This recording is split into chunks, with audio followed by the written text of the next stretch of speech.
እስኪ አንድ ሐሳብ ልንገራችሁ።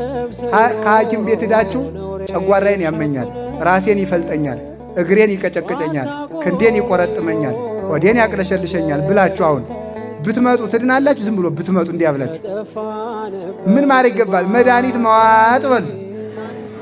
አሪያ እናንተስ ቢሆን እዚህ መጣችሁ ፈጣሪ ፈጣሪ ፈጣሪ ፈጣሪ ፈጣሪ ብሎ ብቻ ብሎ መዳን አለ? መድኃኒት መውሰድ። መድኃኒት ምንድን ነው? ሥጋው ደሙ ነው። ይኸውላችሁ በሽታን ለሐኪም እንደመናገር፣ ይኸውላችሁ ኃጢአትን ለካህኑ መናገር፣ መድኃኒት እንደመቀበል ሥጋው ደሙን መቀበል። ከዚያ በኋላ እንፈውሳለን ማለት ነው። ከዚያሳ ደግሞ ምን ያደርጋል? ደግሞ በጣም ሌሎችን በጎች የሚበክለውን ደግሞ በሌላ ጋጥ ያቆየዋል። ይሄ ደግሞ ምን ማለት ነው? ክዶ ተመክሮ አልመለስ ያለውን በሌላ ጋጥ ያቆየዋል ማለት አውግዞ ያቆየዋል ማለት ነው።